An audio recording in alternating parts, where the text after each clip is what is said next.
Hey everyone, welcome back. And this is my another anime review. Sorry if I sound a little bit out of it right now. I just woke up.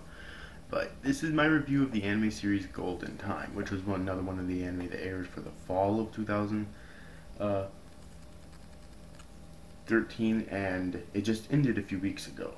And this was my favorite of fall 2013, and one of my favorite anime of 2013 in general. Alright, I love the series. I honestly think it's the best romantic comedy I've ever fucking seen. So, now getting that out of the way, let's get to the review. It was directed by Chiaki Kon and written by Fumihiko Shimo, and the music's by Yukari Hashimoto, and it's by Studio JC staff, and it originally ran from October 3rd, 2013 to March 27th, 2014, with a total of 24 episodes. And it's the original light novel that it was based off of was written actually by the same person who wrote the Toradora light novel. And although I haven't read the light novel, simply because I don't know if the light novel's translated or not. Hold on a sec here.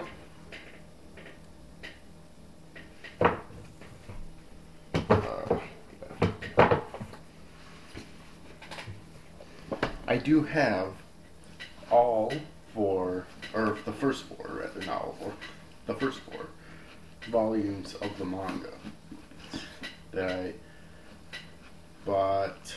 I don't remember where I got it actually.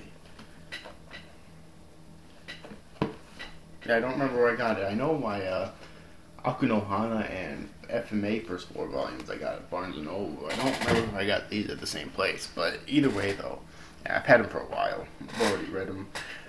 Need to actually catch up on it online, but I've been lazy with it. Anyways though, and I like Toradora, but I like this so much fucking more.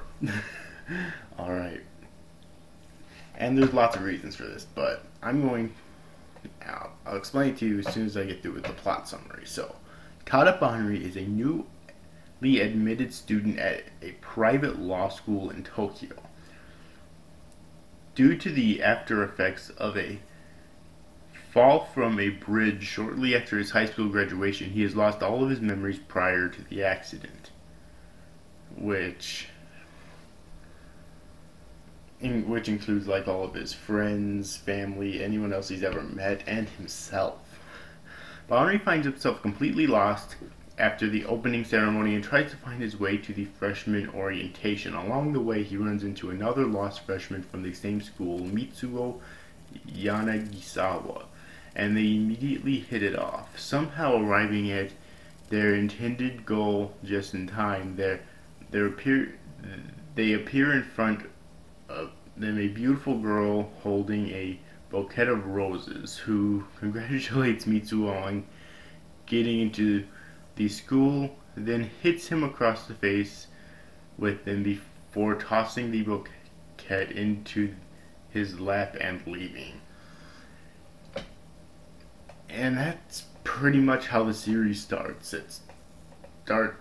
It gets going right away now.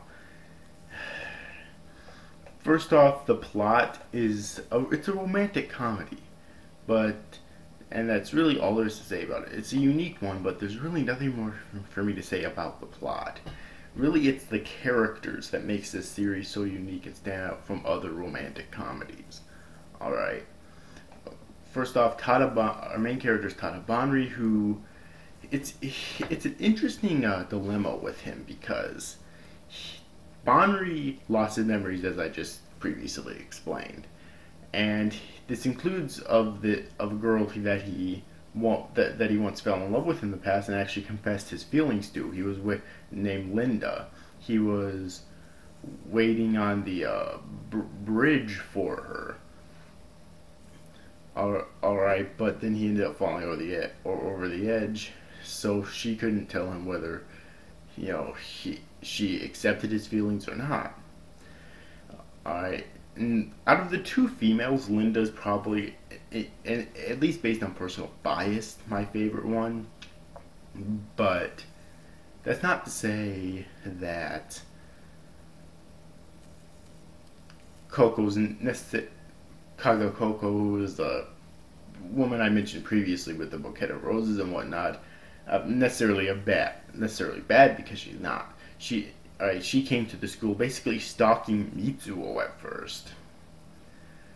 Alright, apparently they were childhood friends, and Mitsuo and they promised to get married when they were children, although Mitsuo rubs it off as kind of just something that stupid children would say, essentially.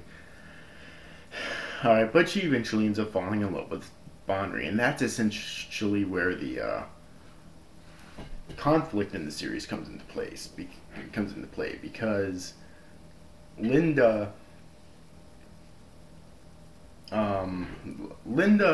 you can tell that Linda's in love with Banri. Like, she does a really shitty job of hiding it. Alright, you can tell that she's in love with Banri, but she doesn't want to force Banri's memories to come back because she's afraid that might have adverse effects on him. However, slowly over the course of the series, his memories do start to come back.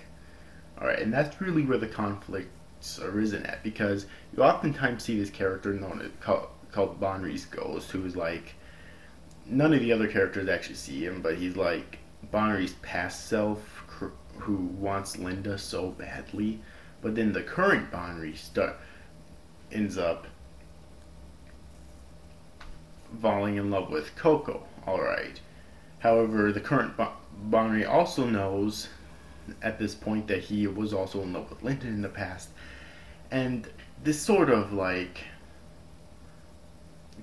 conflict is really this emotional conflict here is really what I think drives the series with these characters, and is really what I think separates it from other romantic comedy and makes it my favorite romantic comedy I've ever seen, and I've seen a fucking lot. Alright.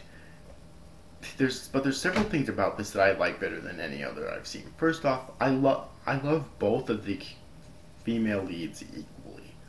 Yeah, I know, right? Fucking shocking. I love them both equally, and I think that both of them would have been great with Banri in the end. Granted, spoiler alert, then again, I kind of always spoil things in my reviews. He does end up with, Coco in the end, obviously. Thinking, why would you watch a review of a series you've never seen? Not expecting to be spoiled? Just wondering. But anyways, though, he does end up with Coco in the end, which, again, out of personal bias, I probably would have chosen Linda, but in general, I thought they would have been both great with I thought they would have both been great with Banri, and that's really, I think, the amazing writing in this series shining. Again, I don't know if the manga or the light novels. Well, actually, I heard that the manga is pretty far behind the anime, but I don't know if the light novels. Holy shit! The light novel ended. The 11th volume ended March 8th of this year. Huh. But anyway, so that being said, I really think that they both would have been great with Banri. I think that's the amazing writing of the anime shining through. I mean, perhaps the light novel as well. Again, I don't know. But that being said, though, there were lots of other characters, none as good as Banri, Coco, and Linda, but others that were still good characters. Mitsuo Yanagisawa, who was originally Coco's love interest, and he is mainly like comic relief throughout the series, but towards the end he does actually have some pretty useful words of advice for Banri, who's going through this. There's Chinami Oka, who really falls in the same category as Mitsuo, and then there's Neji Gen, who again really falls in the same category as Mitsuo and Chinami, being mainly comic relief, but later on, like towards the end of the series, having some good words of advice for Banri, who's going through all this emotional trauma and whatnot. There's also Nana, who lives in an apartment right next to Banri. She's in like a band. I'm not exactly. I want to say it's metal, but I'm not exactly too sure. But Yeah, and that's pretty much all there is to say about the characters. The characters are mostly comic relief, but Bonri, Coco, and Linda are the three stars, obviously. And they really help drive the series to something great. Alright, so in terms of the characters, that's great. Now, in terms of the. Let's talk about the animation first. Because the animation I thought was a mixed bag in this series. It's not terrible animation, but it could have definitely been better, and I've seen JC staff do better as well. So that is kind of disappointing that it's not better than it is, but it's not terrible either. And as for the character designs, that was one thing I was really disappointed in, and I'll compare this to like last summer when I watched Servant X Service, if you remember that, where I complained that the character designs were okay, but it didn't seem like they were people from the workplace. It seemed like they were just high schoolers. And if you put them in high school, you would have never known the difference. I keep that complaint with this series. If you would have put these characters in high school instead of college, you would have never known the difference. And I think they should have looked older than they did. Alright. I know they were supposed to be like freshmen in college, but still, I think they should have looked older than they did. Alright. Just saying. So yeah, now here comes the music. The music in the series was fucking amazing.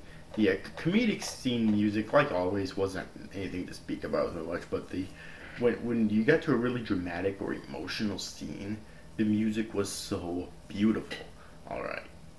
It really was throughout the entire series. Both of the endings were okay. They weren't too great. The second opening was pretty good, but the first opening I thought was amazing. All right.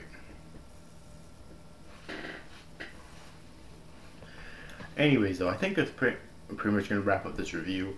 Overall, I thought that Golden Time was an amazing series, and I think that you should definitely watch it. All right, it was. Again, it's as of now, it's my favorite romantic comedy ever. It really fucking is. I absolutely love this series. So, yeah. But anyways, overall, hope you enjoyed this, despite a few minor flaws that I have with it. So anyways, overall, hope you enjoyed this review, guys. See you after, guys. Thanks for watching. Bye bye.